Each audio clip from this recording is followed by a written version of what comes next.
it has been 6 years. 6 years since this VR headset was released to the public, and as of today, this thing is still selling on the Steam store, and it is the third most used headset in the Steam hardware survey. When I got on the Steam store out of curiosity and I saw the Valve Index kit still selling for the same price that it was selling on launch day, I wondered if this thing was still worth it in 2025 if someone was to buy this brand new at $1,000 USD. So my goal is to see how this headset is standing today to the newest and latest line of headsets from Meta, which are dominating to this day.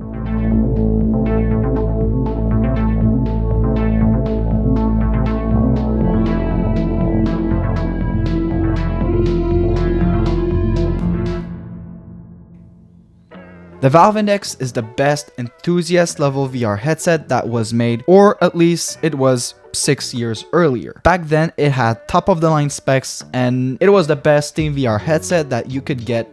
So let's check the specs that it offers. It has an LCD screen with a resolution of 1440 by 1600 for each eye, with a max refresh rate of 144 Hz, and we see all of this through some Fresnel lenses. Honestly, when we look at these specs, they're not that impressive and they're not really good for today's standards. Yes, for sure the high refresh rate of 144 Hz is slightly higher for today's standards, and for competitive scenarios it could be a nice to have. But for me, I enjoy having a higher resolution panel than having a higher refresh rate one. When we compare the Valve Index to Meta headsets, the resolution on the Meta Quest 3 and 3S is clearly better than the Valve Index. Even the Meta Quest 2 manages to beat the Valve Index with a resolution of 1832 by 1920 per eye. If we go even older with the original Meta Quest, or also known as the Meta Quest 1,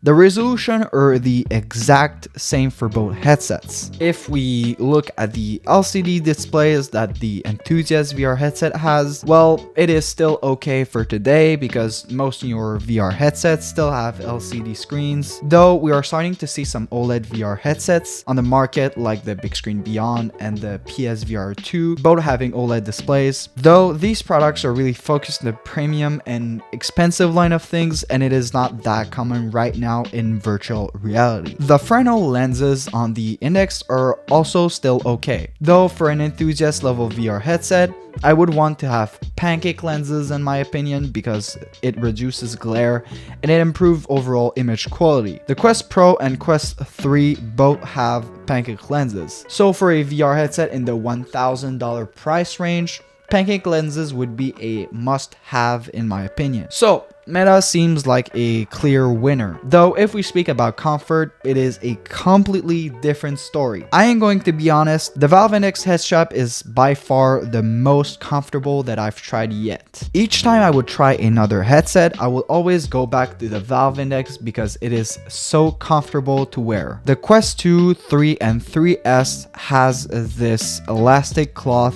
head strap. It is just hard to adjust and it's not really stable in my opinion. The Elite strap is already a huge upgrade from the main head strap that comes out of the box, though it still lacks that softness, which is kind of necessary for me, and it makes everything much more comfortable. When we look at the Quest Pro on the other hand, I really love the approach of this strap, though after using it a couple of hours I had a headache because most of the weight of the headset was sitting on my forehead. The Valve Index has a top strap to tighten the top of your head and a wheel that you can rotate to change the tightness that goes on the back of your head. It's two really quick and easy ways to adjust your fit, which I am a big fan of. I was able to properly use this headset for long periods of time without having any pain whatsoever. So for comfort out of the box, Valve clearly offers a solid head strap that is, in my opinion, way better than what Meta was able to offer so far. Another thing to talk about with the Valve Index is audio quality, and I'm speaking especially about the audio that comes out of the box, so without any modding whatsoever. Well, for Meta headsets, they have the speakers that are at the edge of the housing of the head strap, which is really good and makes audio possible in a really hidden way. On the Valve Index though, the headset has these adjustable speakers that have really good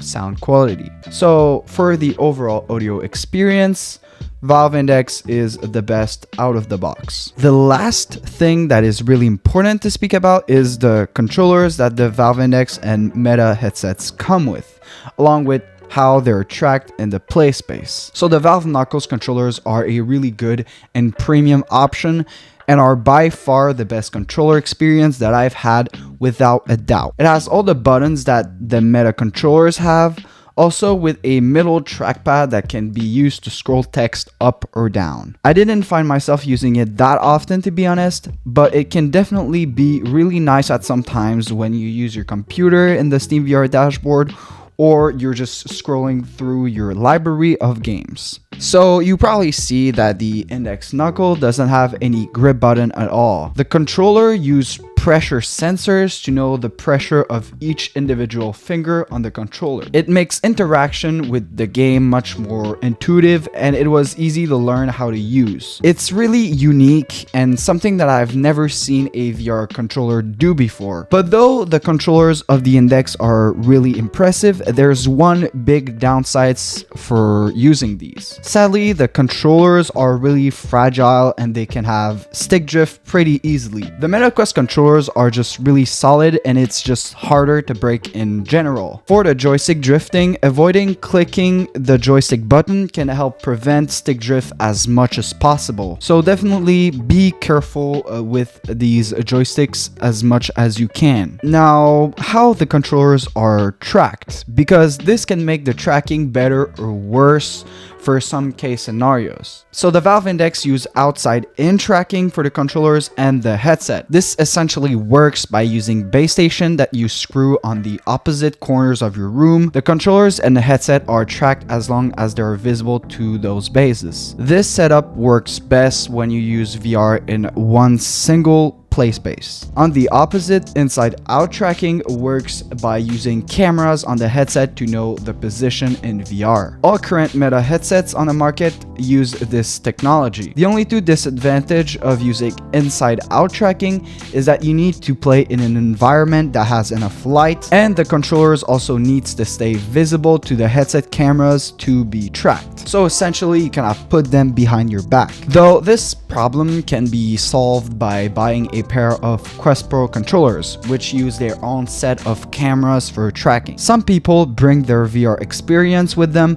and it can be a solid option to avoid having to set up base stations on the wall. So we are in 2025 right now, and can we consider the Valve Index for a brand new VR headset? In a short answer, not really, but that really depends on who you are and what you will be doing in VR. If you're just playing VR casually and you are someone that moves a lot and wants to go to friend houses to show VR, well, the MetaQuest 3 or 3S can be a good pick and you will have little to no drawbacks. It has a processor inside of it, so you don't need a computer unlike the Valve Index that needs one in order to work. You can still plug your Quest to your PC if you want to play PC VR titles that are not available on the MetaQuest store. But the Valve Index, is there any reason to use it? Well, yes, but only for a few case scenarios. For example, you could be a competitive gamer in a shooter game or a game that require reflexes or a certain skill. The high refresh rate panel could be actually useful. If you're someone that wants to use Vive trackers or be able to swap the headset or just swap the controllers, the SteamVR ecosystem is